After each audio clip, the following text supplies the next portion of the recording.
Coach Cahoon after a Game 1 loss in Toot. I'd like to tell you that BC was dominant in that 4-1 victory, but I saw a BC team that took a lot of dumb penalties and gave you some opportunities. We had, the first 10 minutes of the game, the first 8 minutes of the game, we had all the, the opportunities in the world to take charge of this game. I thought we came out pretty hard, and I thought that they were a little bit lethargic at that point. And then we gave up the goal, and it was an even strength goal at that. And then we just seemed to lose a lot of zip. And I don't think we challenged from that point on. Then we gave up a bad goal to start the second period, 14 seconds into the second period.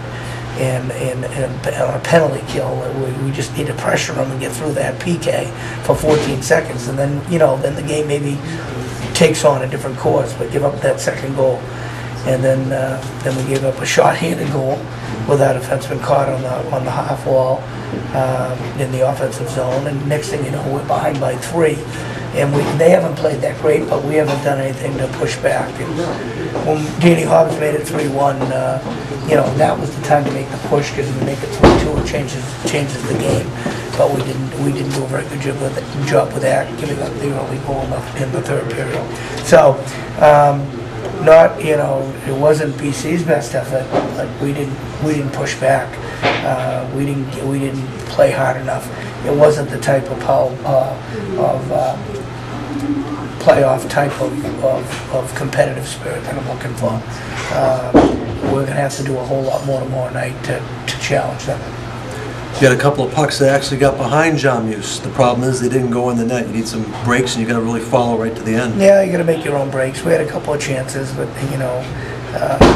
we need to play a little bit harder and not give up the short-handed goal, not give up the power play goal the way we did with just a 14-second kill.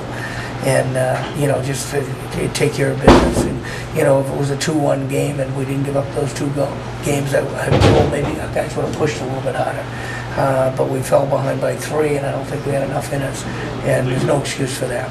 You mentioned that short-handed goal. We talked on the air that BC seems to clothesline you. It's very tough to skate through them to get set up in the offensive zone. You really have to dump high in the air, and that short-handed goal is the case where, as you said, the defenseman got caught in the half wall, never dumped it in. It was off to the races the other way. You got to put the puck where the space is, and so if you can take the zone, then you're going to pull up and you make that first pass is critical to set up the play.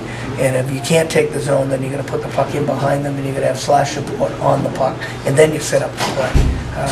They do a good job of taking both of those situations away from you, or limiting those situations, and we didn't do a good job of recognizing them and taking advantage of when it did exist. I know finally, too, here in a 4-1 loss, it's hard to pick out somebody that played well, but it's not just because he scored the goal, but every shift Danny Hobbs was out there, it looked like it was his last game that he was ever going to play. Well, he plays hard, and he's a competitive kid, and he had a little bit more drive than most of the other guys, and hopefully the guys can feed off of that tomorrow. We need to pick it up and play with more energy tomorrow. All right, game 2 tomorrow night. Thanks a lot, too. Thanks, bro.